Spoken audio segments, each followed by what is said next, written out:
Tapos, syempre masyado kang aggressive. Tira ka ng tira. Tapos syempre nagfe-fail. So anong moral of the story doon? Kailangan mong pag-aralan yung business bago ka mag-proceed. Oo. Tapos, habang nagfe-fail, yun, yung mga businesses ko, parang ang dami kong natutunan ng mga learnings.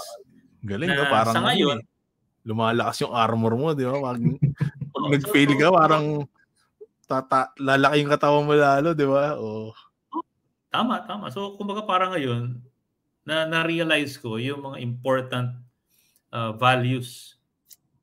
I'm sure si Bro Edwin kayang i-attest to na sa lahat ng gagawin mo sa negosyo mo, kailangan matuto kang magpakumbaba.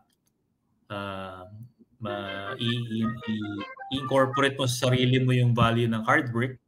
Yeah. And bago ka mag-venture sa isang bagay, you have to prepare kung ano yung gusto mo talaga and what you're good at. Kasi isa rin yan sa mga learnings na ginawa ko. Biro mo, nag-venture ako sa fruit shake, nag-venture ako sa sapatos, nag-venture ako sa t-shirt natin.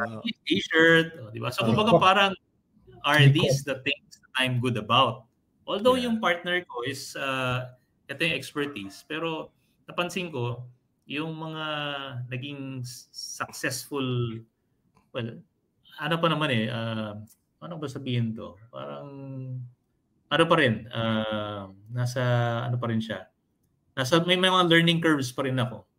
Yeah. So kumbaga parang ano pa rin, I still need to really accept na meron pang improvements.